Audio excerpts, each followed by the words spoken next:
It's a parent's worst fear, that his or her child will be attacked, kidnapped, or molested. Hi, I'm Rebecca Brayton and welcome to WatchMojo.com, and today we'll be teaching kids how to be street smart.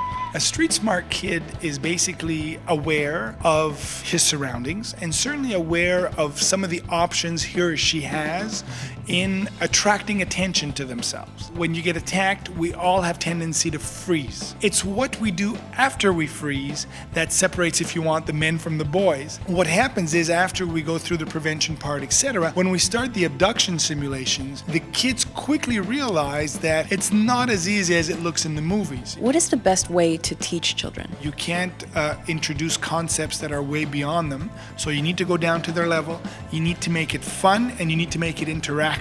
You need to do little hands-on simulations with them where you empower them. And in your classes, do you address the issue of authority figures that they may already trust? We do incorporate in our scenario-based training a section on mom and dad left us with Uncle George, who's babysitting us. We get the kids to stand up and say, no, I don't like this game, or no, I don't want to play this, or I just don't feel right, and to move away. The other important point we try to emphasize is you're not going to have a million chances to react. So whatever chance you're going to have, you have to make sure that the door is open or the window is open so that if you do something, that you have a way out. Do you find that classes like this may run the risk of making kids paranoid? I don't think so. I mean, with the amount of kids that we work with, it gives them the experience that they can at least do something and know that they have the option of doing something. And what are some of the basic ideas that you try to impart to them? Various concepts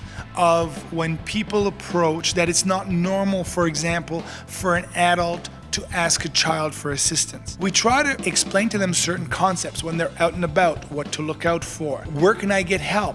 What about public phones? And it's very nice that we talk about being taken away, but what do you do if you get taken? Many parents make the mistake of telling their children, don't talk to strangers.